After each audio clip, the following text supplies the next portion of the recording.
বাংলাদেশে উৎপাদিত অর্থকরী ফসলগুলির মধ্যে ধান অন্যতম একটি ফসল। এই ফসল উৎপাদনে বাংলাদেশে রয়েছে ব্যাপক খ্যাতি।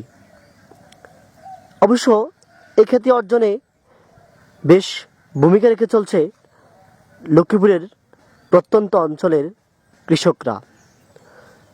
জেলার বিস্তৃত এলাকা জুড়ে এখন চোখ মেললে কিন্তু এই সবুজের সমারোহ দেখা মিলবে। এই সবুজ মানেই আমন ধান। বর্ষা এবং শুষ্ক মৌসুমে আউশ এবং আমন ধানের চাষ হয় এখানে।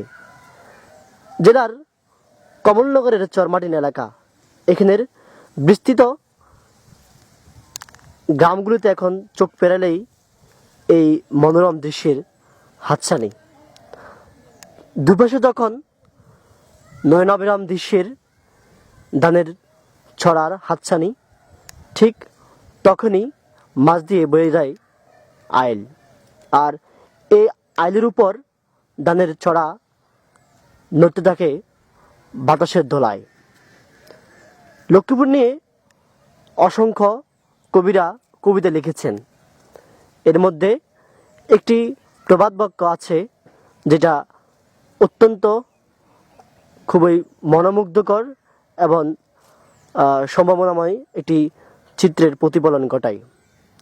আঁচলে মেঘনা মায়া, ডাকাতিয়া বুকে রহমত খালি বয়ে যায় মৃদু এঁকে বেঁকে, নারিকেল সুপারি আর ধানে ভরপুর সয়া ইলিশের লক্ষ্মীপুর।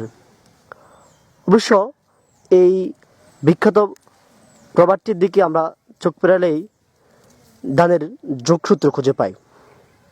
ধান লক্ষ্মীপুরের যে এমন একটি সম্ভাবনা যেটি জেলার ৮০% কৃষকের জন্য একটা ভিন্ন জীবিকার মাধ্যম। ধান উৎপাদন করে এই অঞ্চলের কৃষকরা তারা জীবিকা নির্বাহ করে থাকেন। সন্তান এবং সন্তাদি সহ সবার জীবন জীবিকার জন্য কাজ করে থাকেন।